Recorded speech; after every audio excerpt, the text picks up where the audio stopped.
C E O Karachi water and sewerage corporation Ahmed Ali Siddiqui کی ہدایت پر revenue protection and enforcement cell اور متعلقہ ڈویژن نے پولیس کے ہمراہ مشترکہ کارروائی کرتے ہوئے نیو کراچی کے سیکٹر G5 میں پانی چوری کے ایک منظم غیر قانونی نظام کا سراغ لگا کر اسے ختم کر دیا۔ واٹر کارپوریشن کے مطابق 23 جون کو سیکٹر 65 میں معمول کے معائنے کے دوران سبا پمپنگ اسٹیشن کے قریب غیر قانونی پانی کی نیٹ ورک کے لیے قائم کی گئی تنصیبات کی نشاندہی کی گئی۔ کارروائی کے دوران ملزم فیضان کے قبضے سے 6 electric motors, 5 submersible pumps, plastic pipe, welding plate اور دیگر سامان برآمد کر کے ضبط کر لیا گیا۔ کارروائی کے دوران ٹیم نے موقع پر موجود غیر قانونی کنیکشن اور پانی چوری کے پورے نظام کو منہدم کر دیا، جبکہ ملزم کے خلاف FIR کا اندراج سمیت قانونی کارروائی کا آغاز کر دیا گیا ہے۔ واٹر کارپوریشن حکام نے کہا ہے کہ شہر میں پانی چوری اور غیر قانونی ہائیڈرینٹس کے خلاف بلا امتیاز کارروائی جاری رہے گی اور شہریوں کے حصے کے پانی پر قبضہ کرنے والے عناصر کے خلاف سخت قانونی اقدامات کیے جائیں گے۔ کا سائز دیکھیں، یہ ایک بورنگ تھی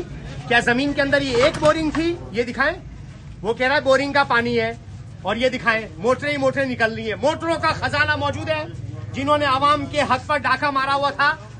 2-2 ہزار کی، 3-3 ہزار روپے کی ٹنکیاں بیچی جا رہی تھی۔